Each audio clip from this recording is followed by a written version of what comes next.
Hello, everybody, and Merry Christmas. I hope you all have a wonderful holiday. This year has been a difficult one, and it's going to affect our Christmas a little bit as well. Some of us are not going to be able to visit in person, so I thought I would bring to you a little bit of extra Christmas cheer this year by reading a couple of Christmas stories. The first one I'm going to read is entitled The Shoemaker and the Elves by the Brothers Grimm.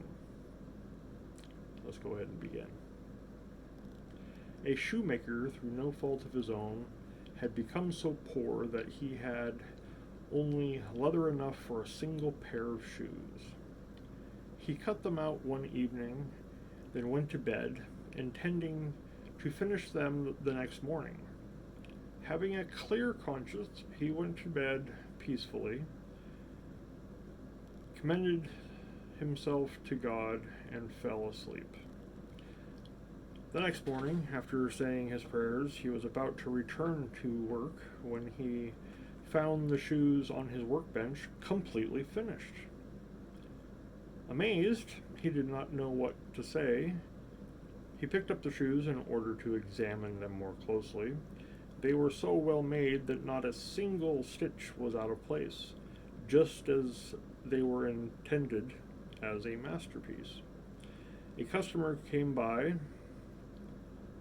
and he liked the shoes so much that he paid more than the usual price for them. Excuse me while I change the page.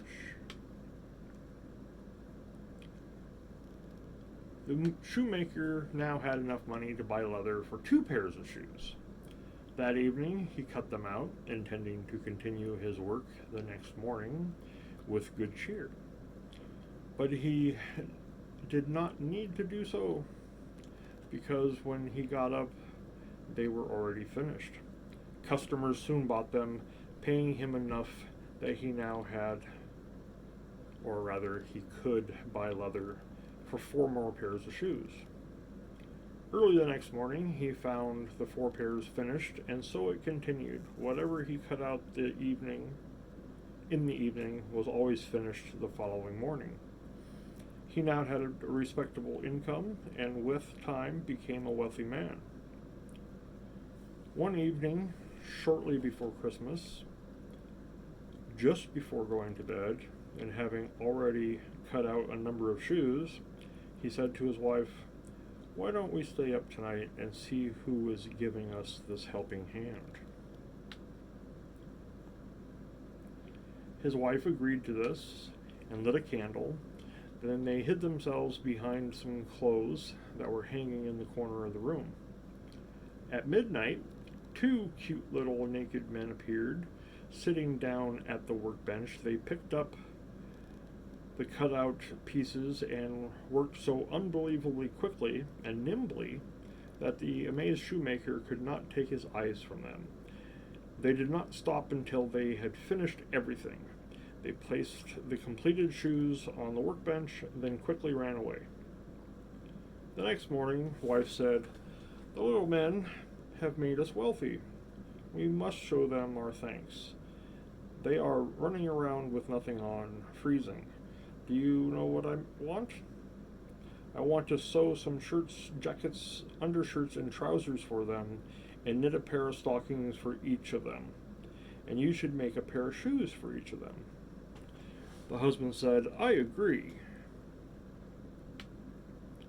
And that evening, when everything was finished, they set the presents out instead of the unfinished work. Then they hid themselves in order to see what the little men would do. At midnight, they came skipping up, intending to start work immediately.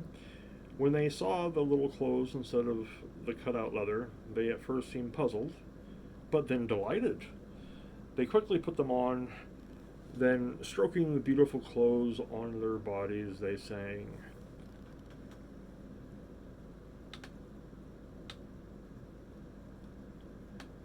"Are we not boys, neat and fine?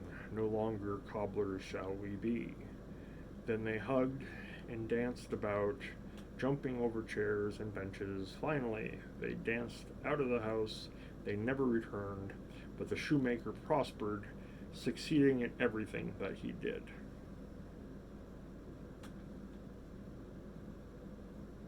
And that is the end of that story. I hope you enjoyed it. My reading skills are a little bit rusty. Hopefully it was not jarring for you and you could follow easily. I look forward to reading the next tale to you soon. All of mine and Mary's love to each one of you. Merry Christmas.